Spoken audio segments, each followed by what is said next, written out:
Hey members, JJ here. Another good way to save electricity at home is finding where you lose all your heat. It's getting to be cold outside, so it's easy to find right now. And here I got a thermal imager that's really going to show us exactly where the cold air is coming in. Got a bay window behind me, and we're going to see how bad that is when it comes to heat loss. Okay, so we see here we got a typical old 1980s era bay window here. Some beautiful construction, but you can see it just gets old. Let's look here with this thermal imager, and you can see pretty easily kind of where we're losing our heat. So this orange stuff, it's all relative here, but orange, yellow, that's just going to be an average temperature here. But then when you see the blue, then you know it's colder than the rest. So let's get a little bit of a look here. So you can see we're looking at some glass, some wood trim, and then the wood bottom. The glass is not very good at holding a good temperature. It's old glass, not current stuff, so it's not surprising. But then you look here down in this crack, you see? See we're looking right at the crack there? You can see that heat loss. There. It's pretty obvious when you stop and look at it. Then you go and look at this one here, okay? Very similar thing happening. So for something like that, the easiest thing to do is going to be some silicone. We'll put some silicone caulking in there, and that'll help seal that up and hold that cold at bay. Okay, so I got some silicone, 100% silicone caulking here. Get it from your local hardware store. I got this at Bigler Equipment in Timberlake. This was $12. This is more of the expensive stuff, but you can use it for anything. And silicone, you know, it's good. The only thing it doesn't stick to is silicone. So if you're anything like me and you make a big mess whenever you use it, always have a towel or two laying around.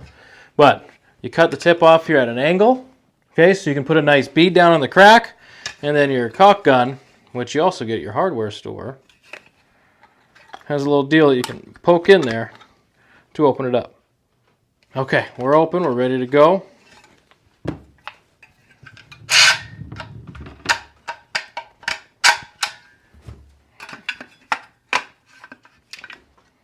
Okay, so you take the flat part of your tip here, and you can put that against your surface. That way you get a nice bead.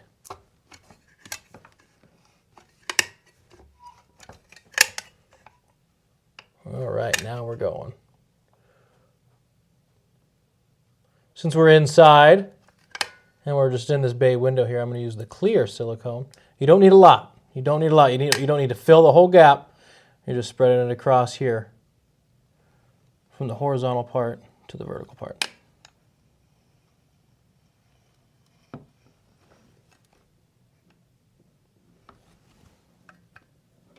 There.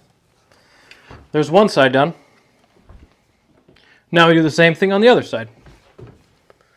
You can spin this around if you want, or just hold it upside down. Oh, that bead didn't get flush, so I'm going to reapply.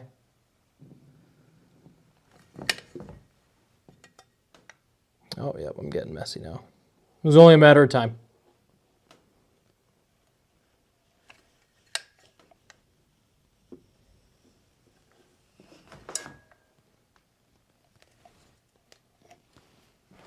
All right, there we have it.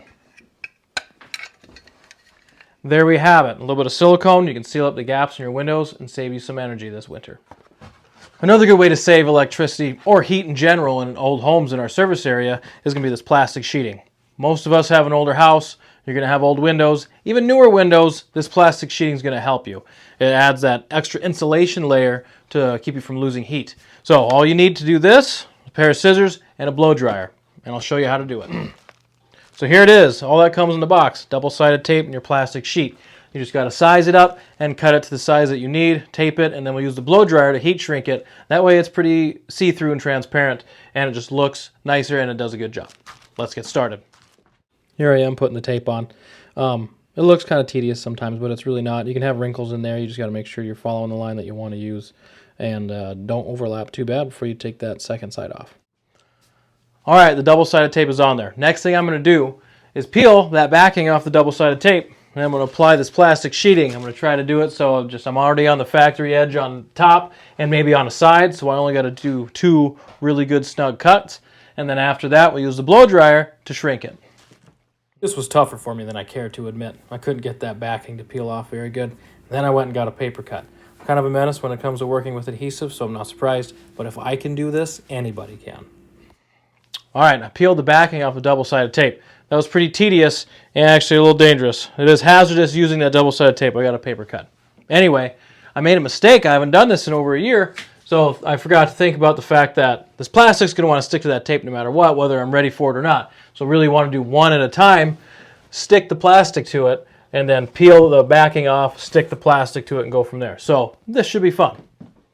This part is actually pretty easy, as long as you don't have it so loose that it takes forever to use the blow dryer to get it to tighten up, or make it too tight that you end up like ripping something. Otherwise, you know, it's a pretty straightforward process. All right, we got the plastic sheeting on there. I only ran into a little bit of trouble here where it got stuck and I poked a little hole in it, but it was still on the tape, so I think we're good there. Now it's time to use the blow dryer and shrink this plastic. When you're using the blow dryer on this plastic to shrink it, you've got to be patient. It takes a while for it to get warm enough to really start shrinking, and as you can see, I keep the blow dryer really close to the plastic to get it good and hot. But as I move along, you can see those wrinkles start shrinking. In the upper part there, you can see them disappear as I move along. So once you kind of get rolling, it speeds up, then you can see the difference pretty quickly. There we have it. You really got to be patient when you're using the blow dryer there. Make sure you get that plastic to shrink up. Once you kind of get the hang of it, you know, it's pretty easy and you can see the wrinkles go away as you're using that blow dryer. But as you can see, it's pretty taut now. You can hear it, and it makes it easy to see through still. You know, you don't have all the wrinkles and stuff distorting the light, so you can look through. You can tell there's some plastic there, sure, in spots, but honestly, it looks pretty good. There we have it. 2 really easy ways to save energy this year. Whether you have propane or electric heat, it's nice to save money. It's only going to get colder outside, so you don't need something like this to find out where you're losing all your heat. It's never too late to do these things. You can always put that silicone on your windows. You can always put that plastic sheeting there, okay? Find your drafts and fill them. Remember, we're here for our members. If you have any questions, call us at 605-865-3511 and keep your eye out for other energy-saving tips.